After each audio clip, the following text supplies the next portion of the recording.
위험한 부위예요, 그 부위. 흉이지죠. 처음 할 때. 이렇게 됩니다. 안녕하세요. 닥터스 피부과 마포공덕점 고범준 원장입니다. 점 제거하시면서 생겼던 뭐 기억나시는 에피소드나 그런 건 없으신가요? 저 전공의 때만 해도 이제 부모님이나 친구들 불러서 가장 먼저 해보죠. 어떠셨어요? 흉이지죠. 처음 할 때. 제 기억에 제 첫 케이스는 흉이 나왔습니다.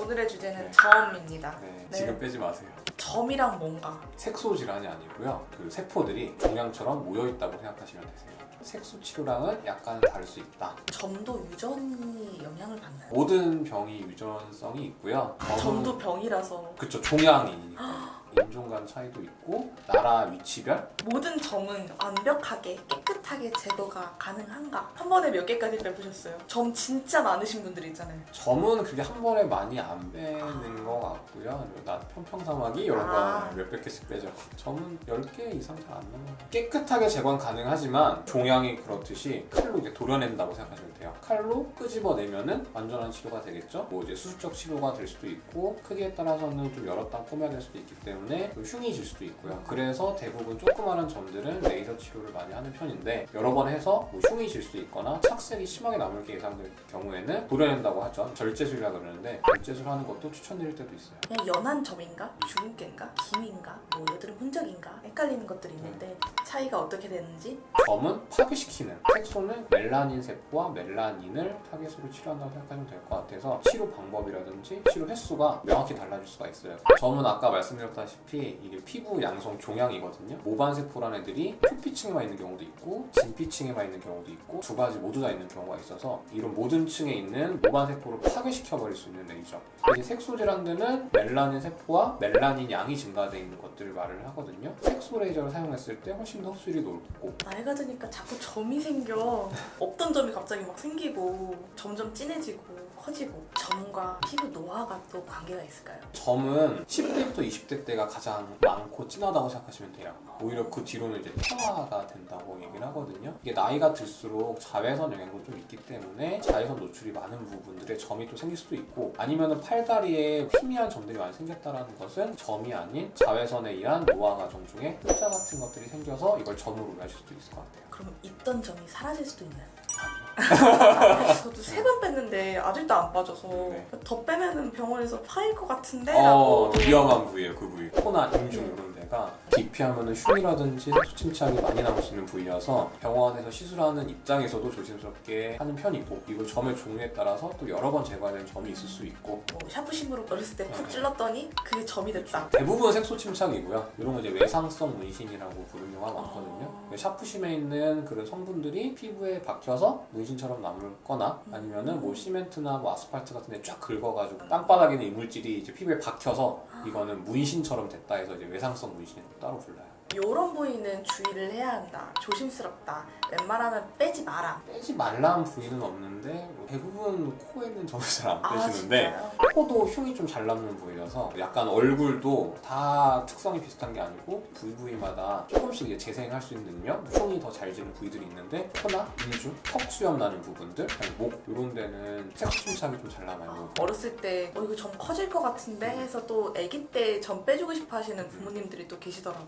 몇 살부터 가능해요? 모반의 종류 중에 선척성 모반이라는 게 있거든요. 그런 것들은 이제 어릴 때 빨리 제거를 해줘야 크기도 좀 작을 때 제거해줄 수 있고 흉도 덜 남고 뭐 악성화 가능성도 떨어지고 이런 것들이 있는데 이런 것들은 제외로 하고 우리가 일반적으로 생각하는 점은 개인적으로는 아기가 협조가 될 때 본인이 빼고 싶은 의지가 있을 때 부작용 같은 것도 있나요?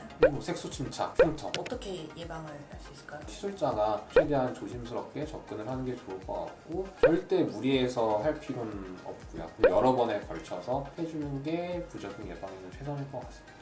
빨간 점에 대해서도 또 궁금해하시는 분들이 은근 있어요. 빨간 점은 뭔가요? 아주 미세하게 혈관들이 그 부위만 딱 증식을 해서 이제 빨개지게 보이는 거고 대부분 평평한 것도 있고요. 약간 좀 큰 분들은 밖으로 튀어나오는 분들도 있고 그래서 흔히 얘기하는 이제 체리 혈관종이라고 부르는데 보통 이제 체리 혈관종을 좀 빨간 점이라고 부르는 경향이 있습니다. 똑같나요? 치료 방법?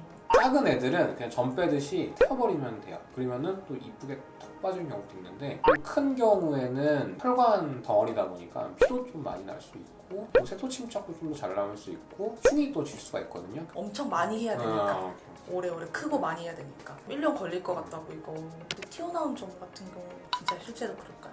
피부 깊은 층에 아까 말한 모반세포가 있어서 걔네들이 자라니까 피부를 위로 이렇게 끌어올렸다고 생각하시면 편하거든요. 그러니까 눈에 보이는 것보다 훨씬 더 깊이 모반세포들이 모여있다고 생각하면 돼요. 얘네들은 절대 한 번에 제거해서는 안 되고 부작용 가능성도 더 크고 횟수도 훨씬 많아지고. 저 같은 경우에는 물론 이제 레이저 치료도 좋은데 정말 그런 튀어나온 점들이 크고 좀 흉이 질 수 있을 것 같다, 색소 침착이 좀 남을 것 같다 이럴 때는 아까 말한 절제술 같이 그냥 한 번에 칼로 드러내고 잘 케어하는 게 한 번에 깔끔하고 오히려 더 나중에 이쁘게 빠지는 경우도 있다고 생각하고 있어서요. 그래서 요거는 혼자 이렇게 고민할 필요 없이 그냥 병원에 오셔서 원장님이랑 상의하면서 결정하시면 돼요.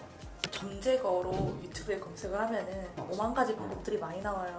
뭐예요 그게? 모반 세포 덩어리를 제거하는 방법이에요. 화학약품, 그러니까 화장품이나 뭐 식초나 이렇게 이런 것들은 화학 화상을 만들어서 제거를 하는 거고요. 이런 미백크림 갖다 제거하는 동영상도 봤는데 그런 것 같은 경우에는 모반 세포 제거는 솔직히 잘 안 될 것 같고요. 겉에 둥둥 떠 있는 색소들은 좀 제거가 될 것 같은데 안에 있는 모반 세포 자체를 제거하기에는 너무 약할 것 같아서 언제든지 점이 제거할 수 있을 것 같고, 뭐 식초나 다른 더 강력한 화학약품을 쓰는 거는 모반세포에 이제 염증을 만들어서 제거를 해주는 건데 그럼 당연히 흉이나 부작용이 생길 수 있을 것 같고요. 뭐 레이저 같은 것도 봤어요. 자가 점 빼는 레이저도 봤는데 그냥 건전지 넣고 이제 약간 전류를 통해서 하던데 우리 수술방에서 쓰는 이제 보비라는 장비가 있는데 걔네들이 이제 전류 통해서 이제 피부를 절개를 한다든지 파괴시킬 때 쓰는 건데 보비들은 열 에너지가 밖으로 발산이 되게 강해요. 우리가 피부과에서 쓰는 이산화탄소 레이저나 어빔 레이저보다 주변 조직을 손상시키는 열 에너지를 더 많이 발생시키기 때문에 피부과에서 점 빼는 레이저로 제거하는 것보다는 좀 더 부작용 확률이 더 많아지는 거죠. 뭐 경험이 있는 분이 정말 살살살 하면은 비슷할 수도 있을 것 같은데 대부분 이제 집에서 본인 빼본 적이 없잖아요. 네. 그럼 이제 또 저희 처음 뺐을 때처럼 막 깊게 파다 보면 또 흉이 진다고요.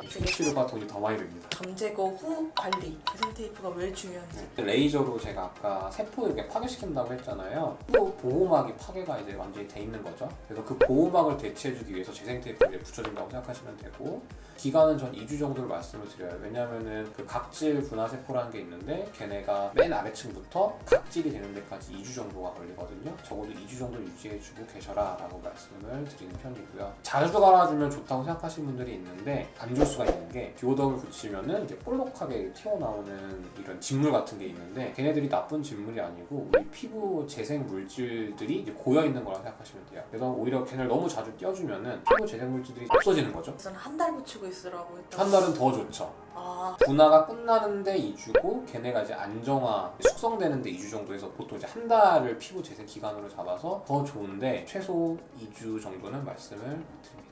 뭐 재생크림을 어떻게 바르라는 거지? 재생크림은 그냥 화장품 같은 거라 생각하시면 되거든요. 그래서 듀오덤 2주 충분히 붙였다가 이제 더 이상 진물이 안 나고 상처도 다 찼는데 약간 붉은기만 남아있다. 이때 그냥 듀오덤 안 붙이고 바르시면 되고요. 얼굴 전체 바르셔도 괜찮고요. 비싸잖아요. 또 비싸게 받아요. 또 약간 이제 내가 좀 아껴 쓰고 싶다. 이러면은 그 스팟으로 바르셔도 되는데 어쨌든 결론은 화장품이다. 연고도 발라도 돼요? 후시딘은 항생정고여서요. 디오덤을 떼고 이제 이후 붉은기만 약간 있을 때는 크게 의미는 없고요. 그냥 그때는 마데카솔을 바르시는 게 더 맞죠. 자외선 차단제 또 점 제거하고 나서 잘 발라줘야 아, 된다. 이렇게 됩니다. 열심히 바르세요. 네, 1년 내내 바르세요. 뭐 색소처럼 주에 한 번도 아니고 한 달에 한 번이니까 한 달에 한 텀도 길고. 번도 위험해요. 아, 저는 진짜요? 두세 달에 한 번이라 얘기해요. 아까 한 달 걸렸다고 했잖아요. 네. 그것도 또 상처 내면 색소 침착 꽤 남거든요. 미스트 점 빼기, 풀 모양으로 점 빼기. 비싸게 받으려고. 하지만 닥터스는 저희는 양심 진료. 양심 진료 아이콘. 고음절 원장님이 이렇게 양심적인 분이십니다.